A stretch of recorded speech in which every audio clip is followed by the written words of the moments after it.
բացատրություն չունի ինչպես Լիդիա Մանուկյանի մեղադրանքը, նաև հիմա ոնց որ մեղադրանքի էությունից շեղվեցինք, սկսեցինք քննարկել, թե ով ինչ հիմք ունի։ Մենք հասկացանք, որ նույն ձևով, նույն պարագայում, նույն մեղադրանքների առնչությամբ, եթե մյուսների մոտ էլի, օրինակ մնացել է մի հիմք վարույթին խոչընդոտել ինչ-որ տեսական հիմք, մյուսների պարագայում փոփոխվում է,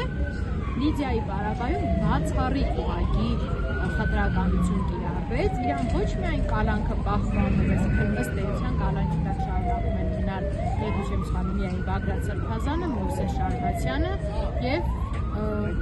Լիդիա Մանուկյանը։ Կարող եմ մի հոգի էլ չհիշեմ, բայց այստեղ ամենաառանցքային դերակատարը Բագրատ Սրբազանի տեսակցությունները բաց են,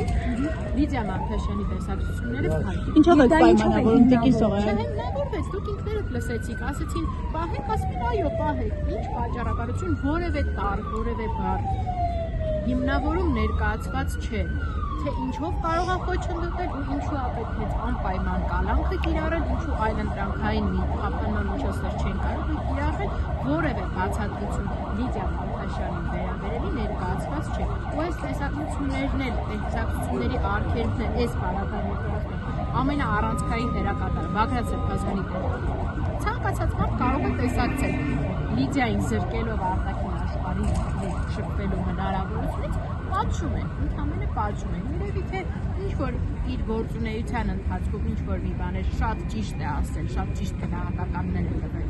քաղաքական իրադրությունին, հետևաբար շատ ցավոտ են տանում, ավել մեկնաբանություն։ Չափից շատ օբյեկտիվ է արտահայտվել։ Չափից շատ օբյեկտիվ է եղել, չափից շատ լավ ակցիաներ է կազմակերպել, չգիտեմ։